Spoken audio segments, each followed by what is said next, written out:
El Instituto Renacer presenta su programa Palabras de Vida. A continuación, el pastor Walter Delgado. ¿Qué tal, hermanos y amigos? ¿Cómo están? Bienvenidos a nuestro programa Palabras de Vida. Permítanme compartir con ustedes un tema basado en el libro de Reyes, Segunda de Reyes, capítulo 22 y 23. Vamos a hablar acerca de la vida del último rey bueno que tuvo Judá, que se llamó Josías. Josías subió al trono a los 8 años de edad y debido al asesinato de su padre Amón, y reinó durante 31 años. En política interior fue importante el vuelco dado. Él fomentó el judaísmo y prohibió el resto de creencias tradicionales, destruyendo sus santuarios y objetos de culto. Política que realizó también en las franjas fronterizas del reino de Israel. Al subir al trono, la situación internacional era inestable y en la zona este el imperio asirio comenzaba a desintegrarse y el babilónico aún no lo había sustituido, y al oeste Egipto todavía se estaba recuperando de la dominación asiria. Gracias a la debilidad de las grandes potencias, Judá pudo gobernarse a sí mismo. En el año 612 a.C., la capital asiria, Nínive, fue conquistada por Nabopolassar, rey de Babilonia. Josías aprovechó la debilidad siria y reconquistó algunas zonas del norte del reino de Israel. Tuvo una disputa con Egipto, que temía un fortalecimiento de Mesopotamia y quería precipitarse en ayuda de los asirios. En la primavera del año 609 a.C., el faraón Necao II encabezó una importante fuerza para ayudar a los asirios. A la cabeza de un gran ejército, Necao tomó la ruta de la vía Maris con el apoyo de su flota del Mediterráneo, pero al intentar cruzar por tierra encontró el paso del valle de Jezreel bloqueado por el ejército de Judá, dirigido por Josías, aliado de Babilonia. En la batalla de Megiddo, Josías murió. Es así como terminó la historia de este hombre, un hombre temeroso de Dios. Digo el último rey bueno porque después de Josías hubieron 2 reyes más que fueron malos, y luego Judá cayó pues en manos del rey Nabucodonosor, rey de Babilonia, que finalmente lo llevó al cautiverio. Pero lo que se destaca mucho de este hombre es su vida espiritual, es su acercamiento a Dios. La palabra de Dios impactó su corazón. Él gobernó desde los 8 años, pero después de unos 7 años más o menos, a la edad de 15 años probablemente, él oyó la palabra. Sucede que él había enviado pues a que se hagan los arreglos del templo, envió a su personal para que se encarguen de hacer la limpieza y que también, bueno, el dinero que se había recaudado pueda ser utilizado para hacer los arreglos. Es allí cuando encontraron una copia del libro de la ley. Y esta fue llevada a Josías y fue leída delante de él. Y cuando él escuchó lo que decía el libro de la ley, él quedó impactado.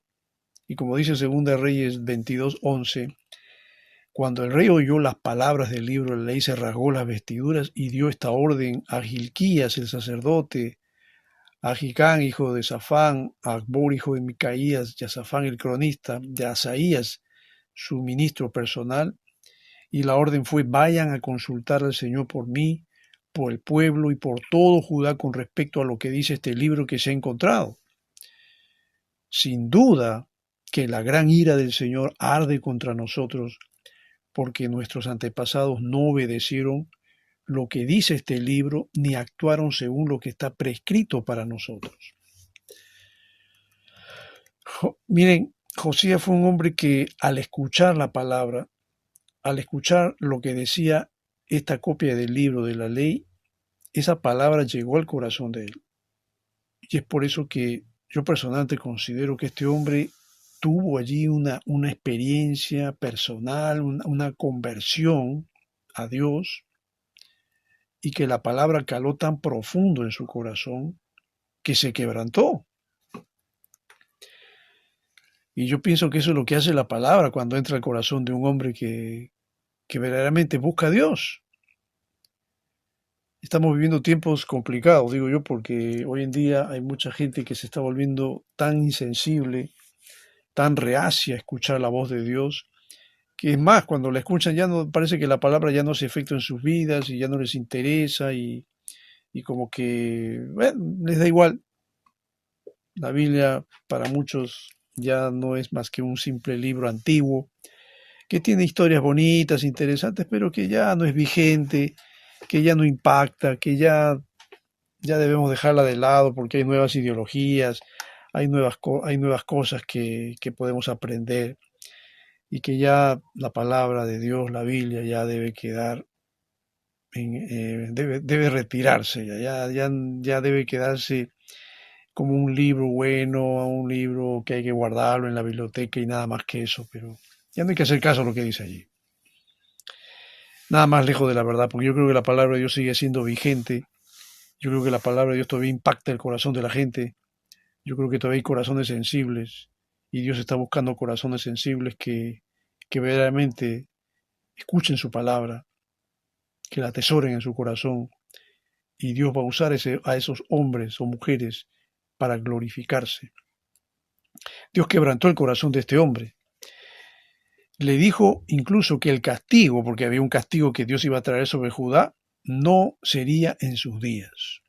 Miren ustedes, la humillación de este hombre fue de tal magnitud que lo que Dios estaba pensando hacer contra Judá, lanzar sobre esta nación que se había paganizado y se había vuelto idólatra, traer el castigo sobre Judá. Pero el Señor le va a decir a Josías, ahí en el versículo 19 y 20 del capítulo 22 de Segunda de Reyes, como te has conmovido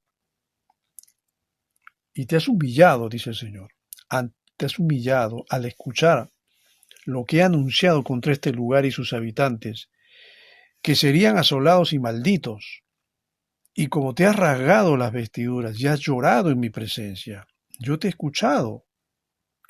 Dios siempre escucha el clamor, siempre escucha la oración de aquellos que se humillan. Y mira lo que dice, yo el Señor lo afirmo.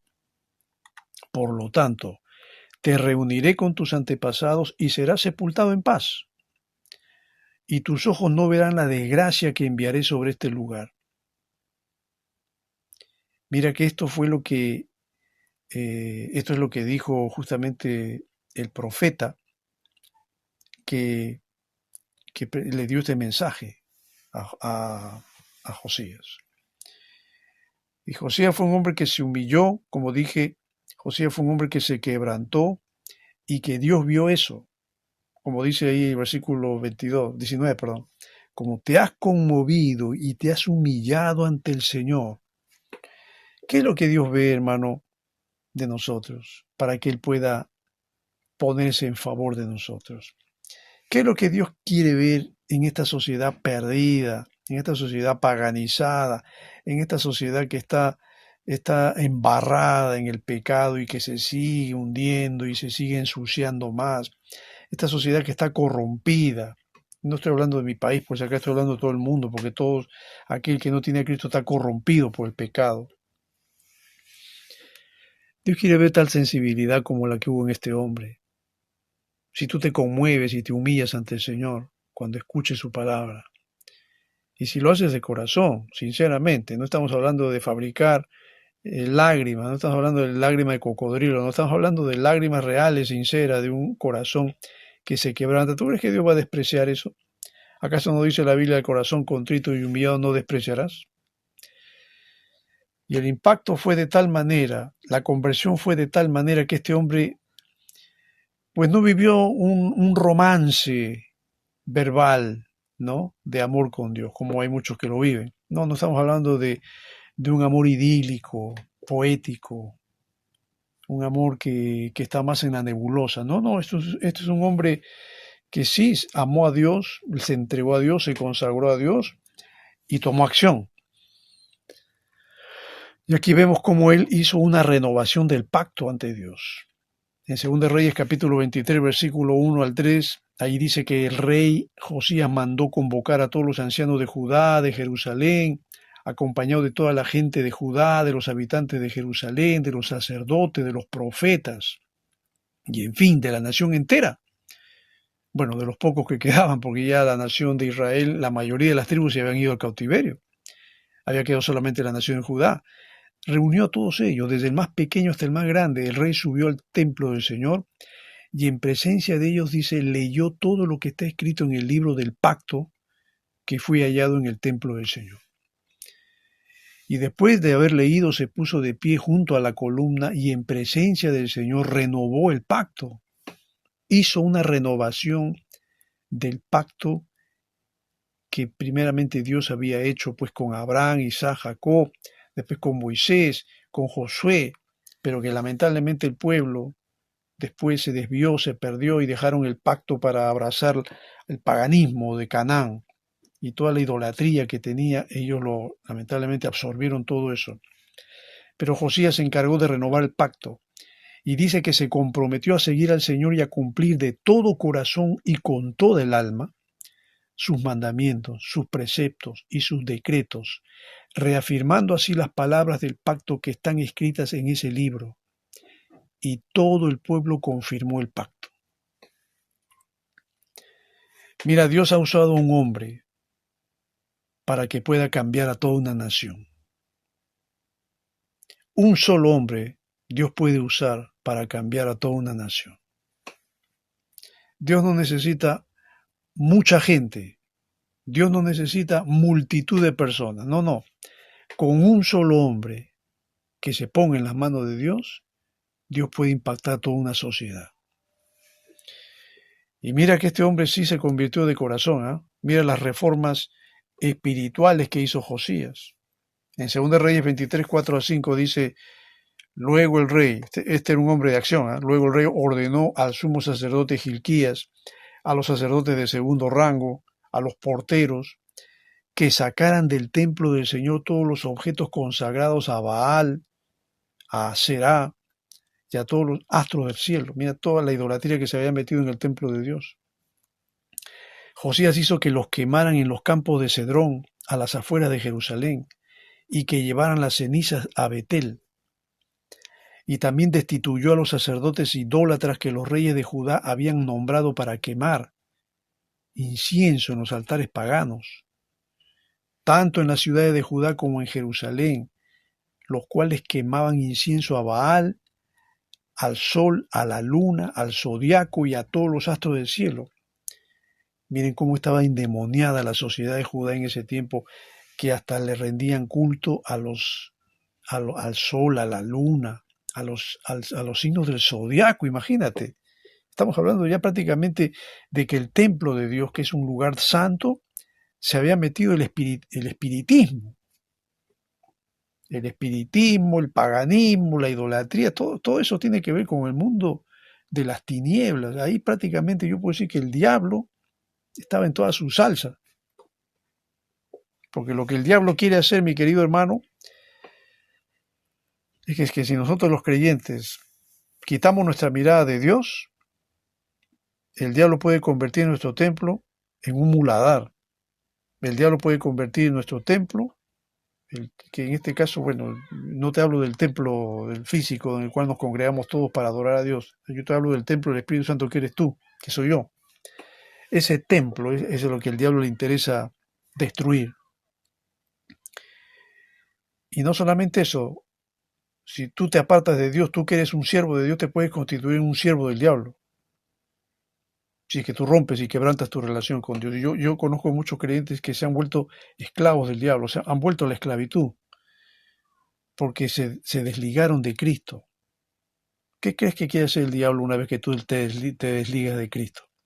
¿Qué crees? ¿Te va a dar una corona? ¿Te va a premiar? No. Te va a volver su esclavo para que tú hagas lo que él quiere que tú, para humillarte, porque lo que él quiere es destruirte. ¿Comprendes?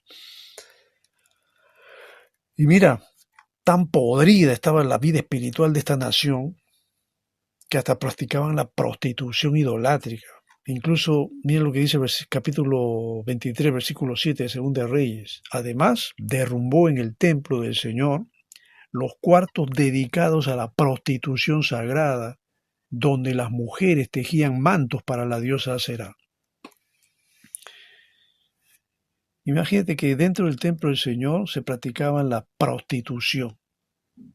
Bueno, algunos dicen, no, estamos hablando de la prostitución en el sentido espiritual. Bueno, hay quienes dicen eso, hay otros que dicen que no, dentro del mismo templo también se habían orgías, había una práctica aberrante de sexualidad, pero consagrada a los dioses paganos. Mira todo lo que puede hacer el diablo cuando un corazón se desvía de Dios. Mira cómo el diablo puede destruir el sentido común y puede destruir la vida espiritual de una nación que se aleja de Dios. Al punto que los valores, los principios, los absolutos, pues desaparecen para dar lugar ¿a qué?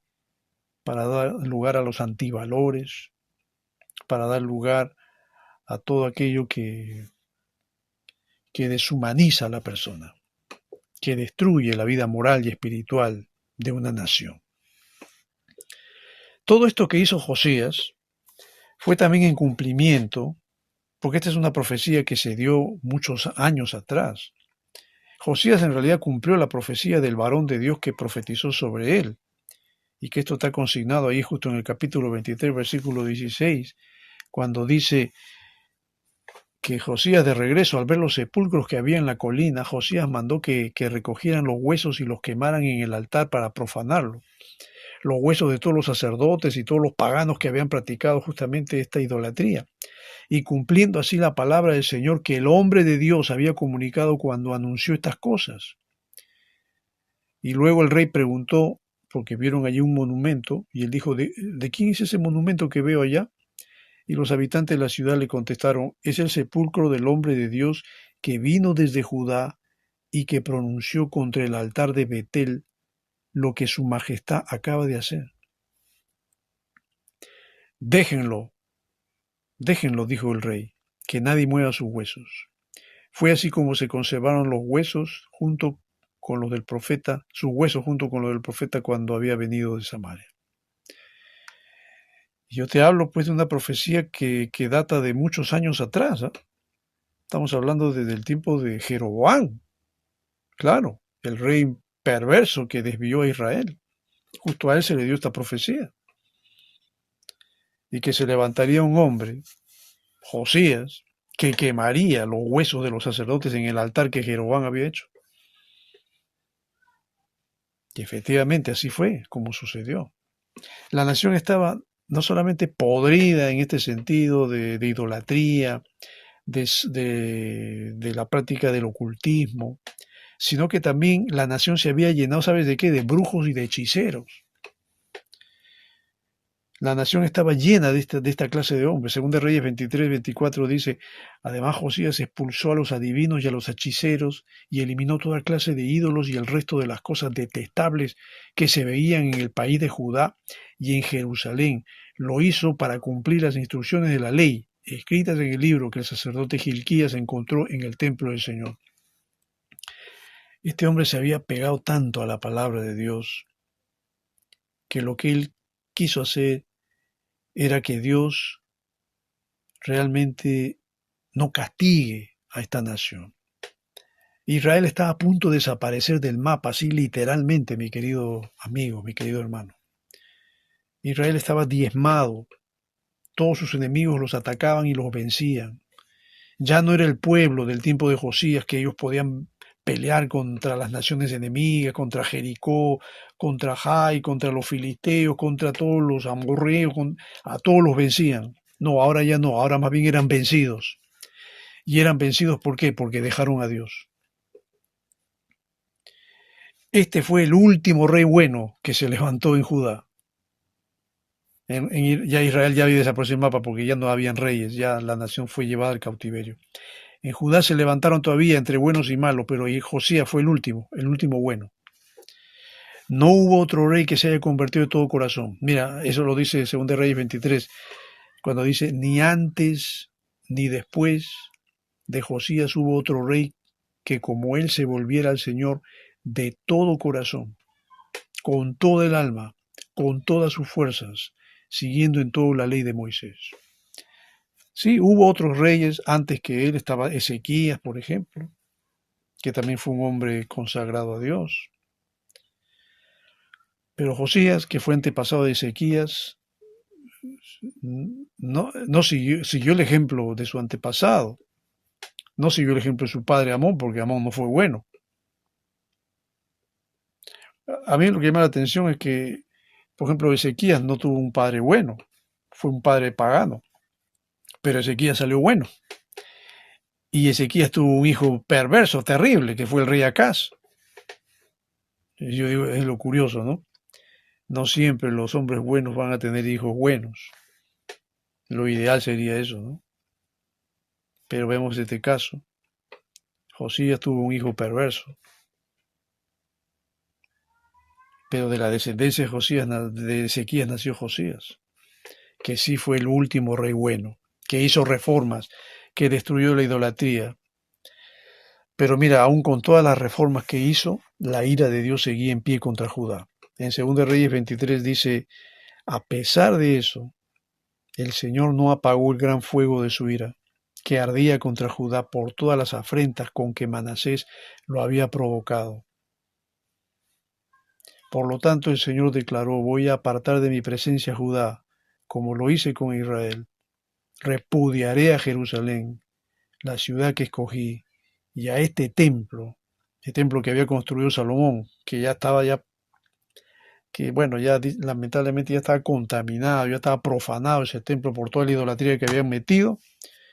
Dice, y a este templo del cual dije, este será el lugar donde yo habite. Dios también lo destruyó. Lo que hizo Josías está bien. Yo creo que Dios bendijo a Josías. Y por eso es que cuando Dios vio el corazón de Josías, que fue un hombre que se entregó sinceramente, se entregó con todo su corazón, Dios no trajo el castigo en los días de Josías. Bueno, Dios sabe todo. Ya Dios sabía que después de Josías ya no se iba a levantar ningún rey bueno. Si se hubiera levantado otro rey bueno después de Josías, tal vez Dios hubiera prolongado un poco más el castigo que de todas maneras ya está determinado. Pero lamentablemente no fue así, pues.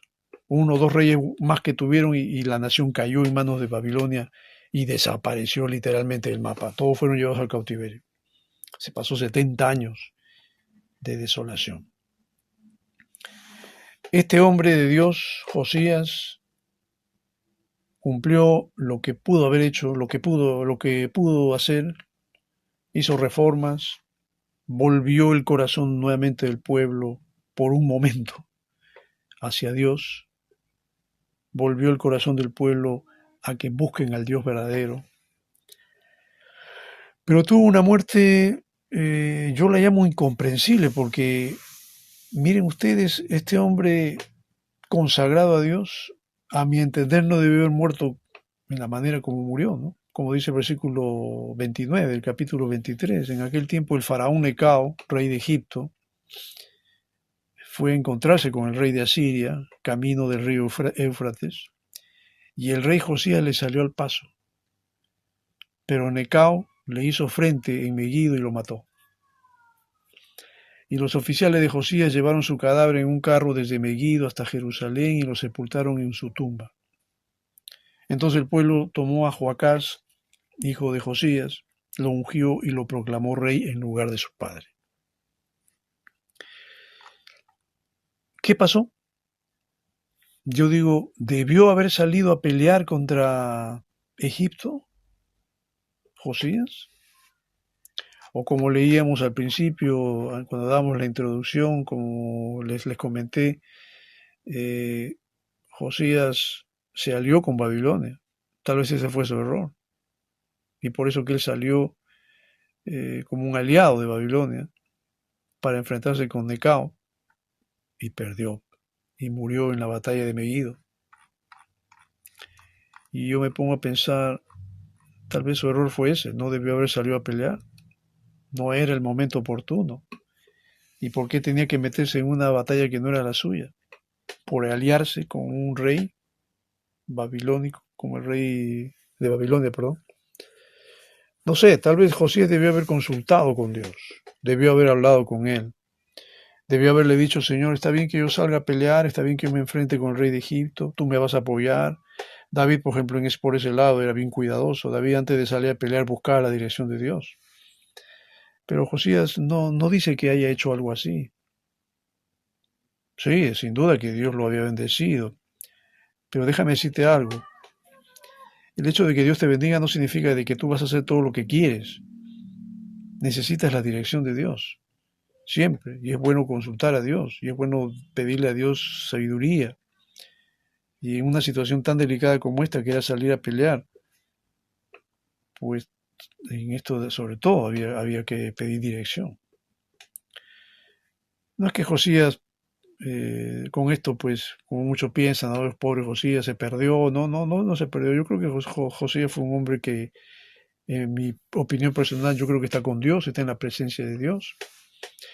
Pero hay situaciones que pueden ser equivocadas, hay decisiones que pueden ser equivocadas, que no cuadran con la voluntad de Dios y que nos van a jugar una mala pasada. Tal vez eso fue lo que le pasó a Josías. Y que pudo haber tenido otro final, sí, pudo haber tenido otro final. Pero bueno, así son las cosas. De todas maneras, eso no lo desestima, no le quita la importancia, el valor de su labor, de su misión, de su entrega, de su consagración a Dios, para haber hecho todas las reformas que hizo, para haber tratado de limpiar algo a esta nación que estaba podrida y corrompida espiritualmente por toda todo el paganismo que habían absorbido, del cual ellos tenían que haberse cuidado y que lamentablemente no lo hicieron. Sí, hermano querido, nosotros que somos creyentes, tú que eres un hijo de Dios, que eres una hija de Dios, tienes que cuidar mucho tu vida espiritual. No descanses en glorias antiguas, olvídate de tus éxitos antiguos. Sí, tenlos como recuerdo, pero tú estás enfrentando batallas cada día. Tú cada día tienes que enfrentarte con el mundo, contra el diablo, contra ti mismo. Tienes que batallar contra eso día a día y no debes descuidar tu comunión con Él, ni tu dirección, ni la dirección del Espíritu de Dios para tu vida. En las decisiones que tú tengas que tomar, siempre busca la dirección de Dios. Y Dios va a estar contigo.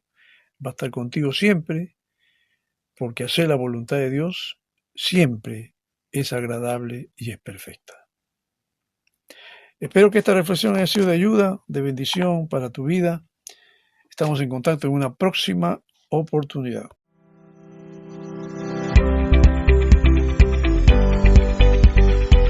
El Instituto Renacer presentó su programa Palabras de Vida.